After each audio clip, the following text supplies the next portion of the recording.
Hey guys, तो आज हम डायटम्स टेस्ट के बारे में देखेंगे।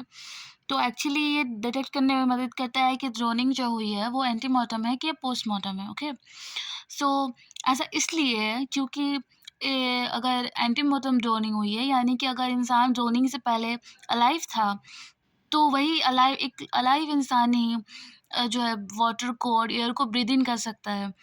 तो उस केस में क्या होगा कि वाटर लंग्स में एंटर करेगा और फिर वो एल्वेलाई से क्रॉस करके ब्लड सर्कुलेशन में जाएगा, हार्ट में पहुंचेगा, फिर हार्ट उसको उस ब्लड को पंप करेगी। तो उस ब्लड के साथ साथ जो डायटम्स है बोन मैरो में, ब्रेन में, स्प्लीन में, तीनों जगह जाएगा।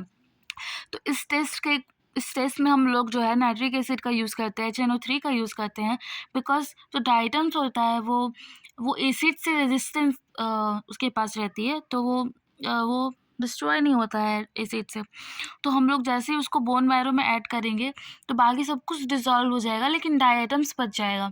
उसके बाद जो भी वो मतलब सॉल्यूशन मिलता है हमें, उसे सेंट्रीफ्यूज करते हैं हम लोग, उसके सुपरनेट्रिएंट को डिस्कार्ड करते हैं और सेडिमेंट को माइक्रोस्कोप के अंदर में एग्जामिन करते हैं, और फिर जिस वाटर में ड्रोनिंग हुई है उससे कंपेयर करते हैं। फिर हमें इससे ये भी पता चल जाता है कि हाँ, अगर डाइटम सेम टाइप का है, सेम साइज़ का है, क्योंकि डाइटम्स अलग-अलग शेप और साइज़ में पाए जाते हैं। तो इससे पता चल जाता है कि हाँ, ड्रोनिंग इसी वाटर में हुई है, और अगर डाइटम्स मिल रहा है इसका मतलब कि वो जो ड्रोनिंग हुई है वो एंटीमॉर्टम ड्रोनिंग हुई है। अब इस टेस्ट का डिसएडवांटेज क्या है, मतलब इस टेस्ट को हम कहाँ यूज़ नहीं कर सकते हैं? तो वो 3 केस में यूज़ नहीं कर सकते हैं।